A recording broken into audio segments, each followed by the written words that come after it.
When we talk about transaction versus calling, I really want to help you to understand how to get the edge that's going to last a lifetime for you.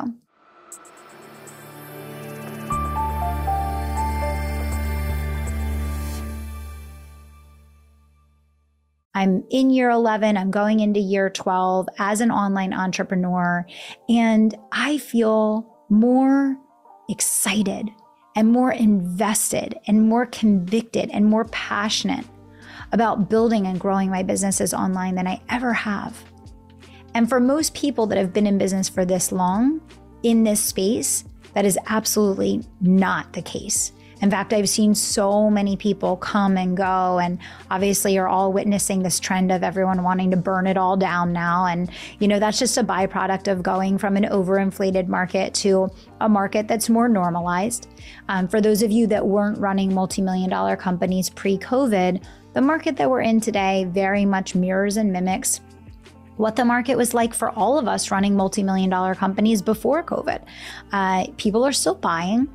People are still making investments. They're just using their brains because it's not an unlimited stream of stimulus the way that it was, a year or two ago. Okay, so you're going to be okay. It's going to be okay. Everything's going to be okay. It always does. But there are entrepreneurs that operate based on calling, and there are entrepreneurs that operate based on transaction.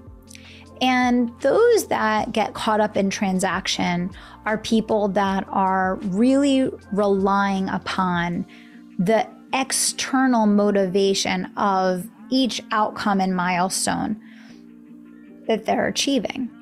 And when they go through seasons and cycles of growth, which inevitably have highs and lows and ups and downs, they lose the fire and passion for their calling, and a lot of times are tempted to close their business or shut down their programs or kind of push everything to the wayside and start over again, or, close one business and start another, because they don't realize that those hard times are what produce good times. And really taking that time to understand what is being called of them next and how they need to grow in order to reset is very, very important. I think it's important to understand that when you're having a hard time in business, if you shut your business down or you simply just start over, then you're just doing that. You're starting over, but you don't actually learn through and acquire the skills that come through leading through that challenge that you're currently facing. Which means that chances are when that same challenge presents itself again, because it will, now, once again, you're not equipped to lead through it, because the last time that you were faced with it, instead of leading through it, you quit. And I'm not suggesting in any way, shape, or form that when it's time to pivot or change or reinvent, that you keep going just to keep going. But I am suggesting that you reflect deeply on the growth mindset and the leadership and the development that you need in order to be the CEO that you're called to be in the long term. Because too many people, when faced with a challenge that they don't know how to overcome, instead of grounding themselves and planting their feet firmly to learn what they need to know in order to get to where they want to go, they instead change directions so that they have the ability to avoid facing that thing in front of them. And we keep getting presented in life with the same lessons over and over again until we demonstrate understanding.